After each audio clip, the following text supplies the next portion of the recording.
అందరికీ నమస్కారం అండి. ఎలా ఉన్నారు? బాగున్నారా? నేను కూడా చాలా బాగున్నాను.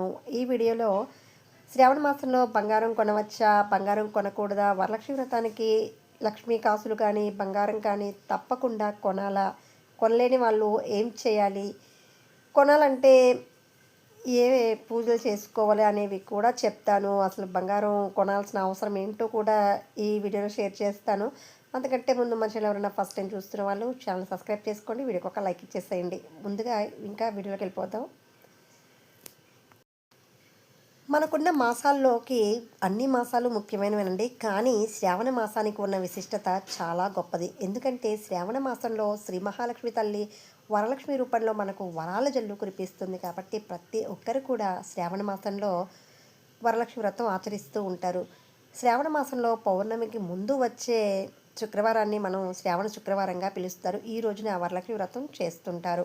అలా చేయలేని వాళ్ళు ఏ వారమైనా కూడా కుదిరినప్పుడు చేసుకోవచ్చు. దానికి అనుగుణంగానే మనకు 4 వారాలు, 5 వారాలు అలా వస్తుంటాయి. మనకు 2025 శ్రావణ మాసంలో 5 వారాలు అయితే వచ్చాయి. కాబట్టి 8వ తేదీ వరలక్ష్మి వ్రతం. ఆ రోజు కుదరని వాళ్ళు ఈ 5 వారాల్లో ఎప్పుడన్నా ఒకరోజు చేసుకోండి. ఇంకా వీడియోలోకి వెళ్తే వరలక్ష్మి వ్రతానికి బంగారం కొనాలా?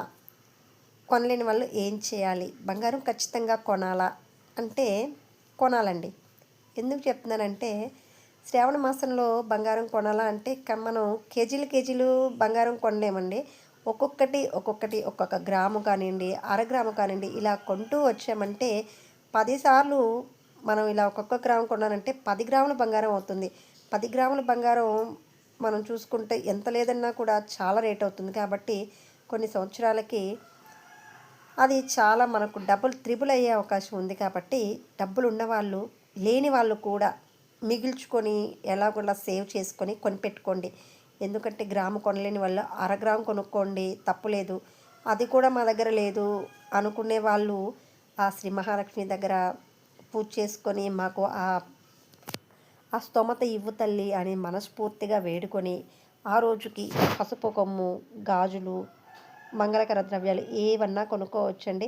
బంగారం కొనలేని వాళ్ళు ఇవన్నీ కొనుక్కొని అమ్మవారిని పూజించి వేడుకుంటే అమ్మ మనల్ని అనుగ్రహిస్తుంది. కాబట్టి తప్పకుండా కొనుక్కోండి. ఎందుకంటే మనం కొనే ఈ బంగారం మనకు చాలా సిరిని కలిగిస్తుంది. కాబట్టి తప్పకుండా బంగారం కొనుక్కోండి. ఇంకా కొనలేని వాళ్ళు అనేసి మనం మాటి మాటికి చెప్పకూడదు. ఎందుకంటే బంగారం కొనాలంటే అందరికీ ఆశగానే ఉంటుంది. బంగారం కొనలేని ఈ రోజుల్లో బంగారం కొనడం అంటే చాలా చాలా ఖర్చుతో కూడిన పనండి. ఒక అరగ్రామ్ కొనాలంటే కూడా చాలా ఖర్చు అవుతుంది. కాబట్టి కొనలేని వాళ్ళు పాతవన్నా సరే ఇంట్లో ఉంటాయి కదా, అవన్నీ కూడా చక్కగా పాలల్లో కడిగేసి శుభ్రంగా అమ్మవారికి వేసుకోవచ్చు. అవి కూడా లేని వాళ్ళు పసుపు కొమ్ముతో చక్కగా అమ్మవారికి వేసుకోవచ్చు. పసుపు కొమ్ముని కూడా అమ్మవారికి అలంకరిస్తే సరిపోతుంది. కాబట్టి లేని వాళ్ళు ఏమీ బాధపడకండి. లక్ష్మీ అనుగ్రహం ఉంటే మనకు లేనిది కుదరనిది అది ఏమీ ఉండదు. కాబట్టి అమ్మ దయ అనుగ్రహం ఉంటే తప్పకుండా నెరవేరుతుంది. అరగ్రాము కొనలేని వాళ్ళు కూడా 6 కేజీల బంగారం కొనే స్తోమత అమ్మ మనకు కల్పిస్తుంది. కాబట్టి దానికోసం మనం కష్టపడవలసి వస్తుంది. అమ్మవారు అనుగ్రహిస్తారు కదా అంటే గమ్మున కూర్చుంటే కదండి. దానికి తగ్గ కష్టమైతే ఎప్పుడు పడతామో అప్పుడే మనకు అనుగ్రహం అయితే కలుగుతుంది. కాబట్టి ప్రతి ఒక్కళ్ళు కూడా కష్టపడండి. అలాగే ఇంటిని ఎప్పుడు కూడా ఇంట్లో నెగటివ్ ఎనర్జీ లేకుండా ఇల్లంతా ఎప్పుడు శుభ్రంగా పెట్టుకోండి. ఆ మహాలక్ష్మి తల్లి ఎక్కడ నివసిస్తూ ఉంటుందంటే ఎక్కడ పరిశుభ్రత ఉంటుందో అక్కడ అమ్మ తప్పకుండా ఉంటుంది. కాబట్టి జ్యేష్ఠలక్ష్మి ఉన్న చోట లక్ష్మీదేవి అడుగు పెట్టదు. కాబట్టి ఇంట్లో ఎక్కడ కూడా నెగటివ్ ఎనర్జీ లేకుండా చూసుకోండి.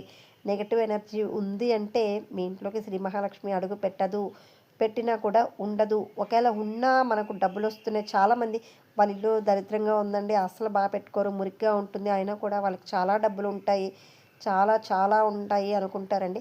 కానీ ఆ డబ్బుల వల్ల వాళ్ళకి మనశ్శాంతి ప్రశాంతత అయితే ఉండదండి. మీరు గమనించి చూడండి. ఆ డబ్బులు వాళ్ళ అనారోగ్యాలకో అనవసరంగా వేటికో ఖర్చు అవుతాయి. కానీ వాళ్ళ సంతోషాలకి వాటికి మాత్రం యూజ్ అవ్వండి. మనం డబ్బులు రాకపోయినా కూడా మా లక్ష్మి అంటే డబ్బు ఒకటే కదండి. సంతోషం, ఆనందం ఇవన్నీ కూడా లక్ష్మీప్రదమే. కాబట్టి ఇవన్నీ ఎక్కడుంటాయో లక్ష్మీదేవి అక్కడ ఉంటుంది. కాబట్టి ప్రతి ఇంట్లో ప్రశాంతతగా సంతోషంగా ఉన్నప్పుడే ఆ ఇంట్లో లక్ష్మీ నివాసం అంటారండి. అలా కాకుండా డబ్బొక్కటే ఉంది అంటే అది కరెక్ట్ కాదు. ప్రతి ఒక్కళ్ళు కూడా ఇంట్లో లక్ష్మీ నివాసంగా ఉండాలంటే ఇంట్లో సంతోషంగా ఉండండి.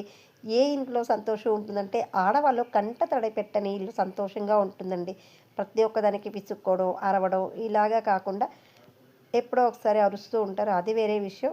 ఎప్పుడు కూడా చికాకు అలాగ ఉండకుండా ప్రశాంతంగా, సంతోషంగా ఉండండి. ఆనందంగా ఉన్న దగ్గర ఆ లక్ష్మీదేవి వస్తుంది కాబట్టి ఇల్లే మనకు దేవాలయంగా చూసుకొని ఎంత పవిత్రంగా అయితే దేవాలయాలు ఉంటాయో అంత పవిత్రంగా ఇంటిని ఎప్పుడు క్లీన్ అండ్ గ్రీన్‌గా పెట్టుకోండి. ఏ మూల బూజులు అలాంటివి కడగకుండా చక్కగా పెట్టుకోండి. ఆ శ్రీ మహాలక్ష్మి మీ ఇంట్లోనే స్థిర నివాసం ఏర్పరచుకుంటుంది.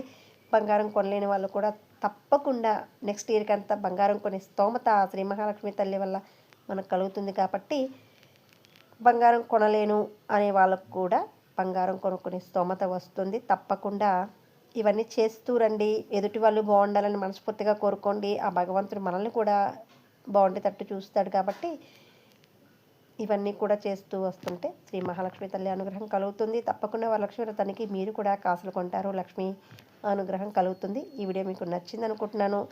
బంగారం కొనలేని వాళ్ళు పసుపు కొమ్ము తప్పకుండా ఈ లక్ష్మీ కాసు ఏదైతే వేస్తామో దాని ప్లేస్లో పసుపు కొమ్ము కట్టి అమ్మవారి మెడలో వేయచ్చు, కలశానికి కట్టవచ్చు. బంగారం వేయాలని రూల్ అయితే ఏమీ లేదండి. బంగారం కొనుక్కుంటే మనకు ఫ్యూచర్లో గోల్డ్ మన దగ్గర ఉంటుంది అనే ఉద్దేశంతో మన వాళ్ళు చెప్పుంటారు. బంగారం ఒక్కొక్కసారిగా కొనలేం కాబట్టి వ్రతానికి ఒక్కొక్క గ్రాము తెచ్చుకుంటే కొన్ని రోజులకి, కొన్ని సంవత్సరాలకి అవి చాలా వస్తాయి కాబట్టి లక్ష్మీ కాసులు ఇలాగ కొన్ని సంవత్సరాలు చేస్తూ ఉంటే ఆ కాసులతో ఏదైనా చేయించుకోవచ్చు అని మంచి ఉద్దేశంతోనే బంగారం కొనండి అని చెప్పుంటారేమో కానీ బంగారం అంతే కొనాల్సిన అవసరం లేదు. మనం భక్తిగా, శ్రద్ధగా పూజ అయితే చేసుకుంటే చాలు. మనకు సుమంగళి స్త్రీలకి పసుపు కుంకుమలు మంగళకర వస్తువులు ఇస్తే సరిపోతుంది.